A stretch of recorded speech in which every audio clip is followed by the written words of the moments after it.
সাপে আর ব্যাঙে ছিল খুব বন্ধুত্ব।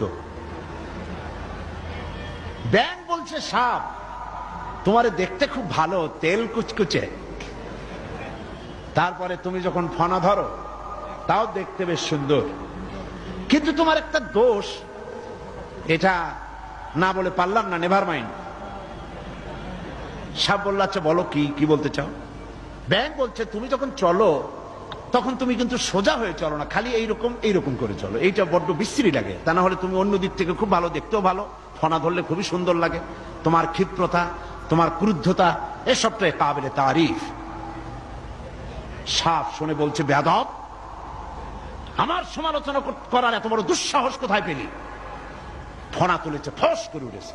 ব্যাঙ বলে ওরে বাবা, এত প্রশংসা করলাম, একটু সমালোচনা করছি, সহ্য করতে পারলি না? ও দিল লাভ, ব্যাঙ লাভ দিয়ে পড়ছে পুকুরের মধ্যে।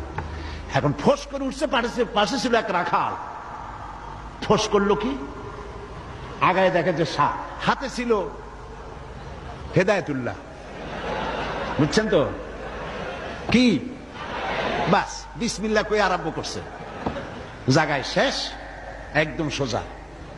ব্যাঙ অনেক সময় পর ডুব দিয়ে ভাসে উঠছে, আস্তে আস্তে করে যায় দেখে বন্ধু তো একদম সোজা, কারণ কি, কাছে যেয়ে দেখে চিন্তা নাই, মুখ দিয়ে ফেনা টানা বাইরে হয়ে গেছে।